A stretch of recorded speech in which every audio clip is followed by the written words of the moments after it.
Developing tonight in Maryland, Charles County Sheriff's deputies uncovered multiple guns and even a 3D printer used to make firearms inside the homes of two St. Charles High School students. The discovery comes after both teens were arrested this week for bringing guns onto school grounds.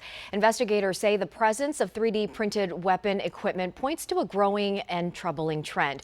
Our Matt Gregory has more on what deputies found and why the sheriff says that this case raises some serious concerns about access to weapons among young people.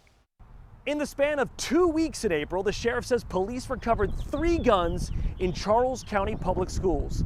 Now, today in a press conference, the sheriff discussed the most recent 2 cases, both involving 15-year-old boys and both at St. Charles High School in Waldorf. This press conference that's taking place today could have a very more tragic outcome. This afternoon, Charles County Sheriff Troy D. Berry rolled out the evidence from this week's investigations. Our school resource officers and school administrators have recovered 2 firearms in Charles County High School. Berry says deputies got search warrant for both St. Charles County High School students' homes, and there they found disturbing evidence. For the student with a loaded gun found in his waistband, deputies confirmed that a firearm recovered on April the 28th was produced using a 3D printer.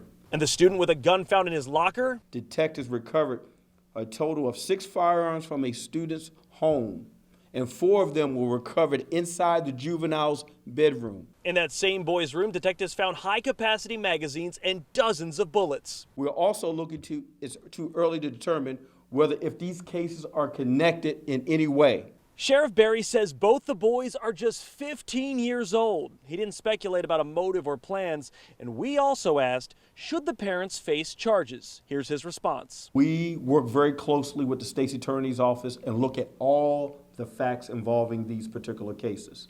So those particular laws are on the book.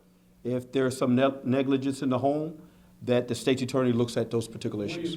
Now, the sheriff says both boys are being held at the Juvenile Detention Center, and whether or not this will go to adult court, that will be decided on by the state's attorney. In Charles County, Maryland, I'm Matt Gregory, WUSA 9.